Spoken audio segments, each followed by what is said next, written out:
Finally tonight, more than 20,000 people toured the iconic Michigan Central Station this week after Ford announced it will rehab the depot and move in thousands of workers. The train station is just one of many Detroit buildings with a rich architectural history. In this Detroit Performs report, we meet a photographer who's captured the beauty of these structures in a book. Take a look. One of the things that's really interesting about this church, this is Trinity Episcopal Church, was built at the end of the 1890s.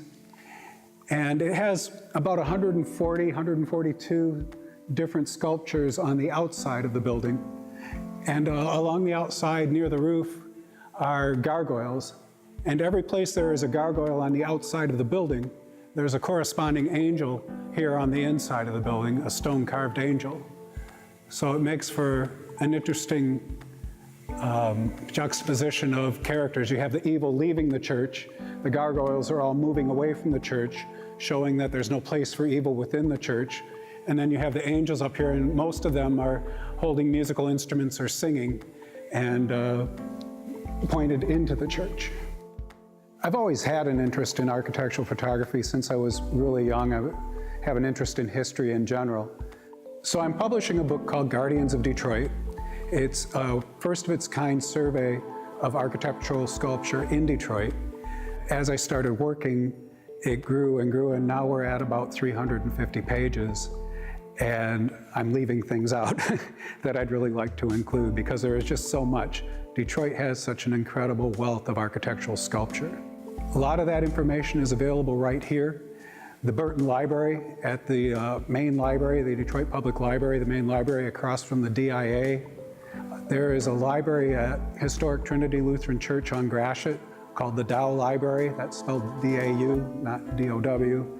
And it has to do with, Dow was a pastor at the church, and he started a library about the church itself, and it grew to encompass all the different churches in Detroit with information about them. A lot of information there. When you're talking about architectural sculpture in Detroit, everybody, or almost everybody, has heard of Corrado Parducci. He's responsible for architectural sculpture on almost every major building that went up between the 20s, starting in the 20s and into the 30s. He originally worked in New York, came here to work on a project, got so much work that he stayed and did an incredible amount of work on these buildings. But there's a lot of people before and after. Giza Marodi was brought here from Hungary to do the sculpture on the Fisher Building. He wanted to create a whole new style of artwork for that building, and his style was based on old Hungarian styles, but also he brought his own sensibility to it. So that's some incredible stuff. Marshall Fredericks, who did the Spirit of Detroit statue, everybody is familiar with that statue, did the work on the Rackham Memorial. And it's a whole program of sculpture that the Rackham Educational Memorial Building. What's really interesting about doing the research about these buildings is finding the stories of the sculptors, the way Corrado Parducci worked 80, 90 hours a week, slept at his studio most days during the boom years because he had so much work. There's a couple of copper statues on top of the old Wayne County building. They're called quadrigae. They're women in a chariot being pulled by horses.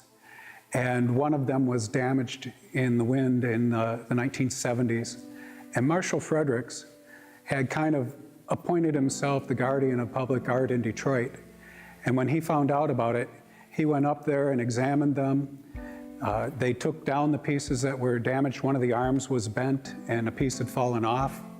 And he took those pieces back to his studio and fixed them, and then they went and put them back up. So it's kind of a neat story about how one of the more modern artists fixed one of the older treasures of Detroit. There's a church in Detroit called Fort Street Presbyterian Church. It's one of the first buildings featured in the book.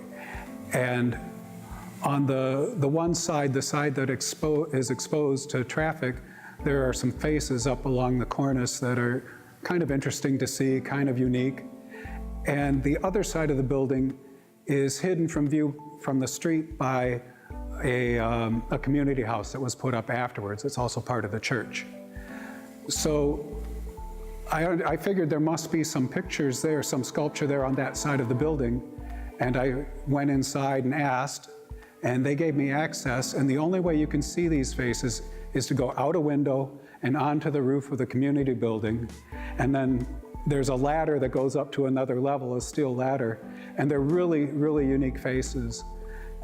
Very interesting expressions, interesting ones wearing a bowler cap with a little monocle. And they're just really neat things that you can't see from the street. No one's been able to see them except from inside the church for almost 100 years. I see a building and I start to wonder, when it has architectural sculpture on it, I start to wonder, why is it there? What does it mean? What does it represent? Obviously it's there to be decorative, but it's also, the decoration has meaning. So I start to wonder about that, and that's what got me interested in the first place, is wondering about the stories. You don't see it all at once. You see one or two things that really stand out, and then as you walk around, you start seeing more and more. And that's really exciting to me.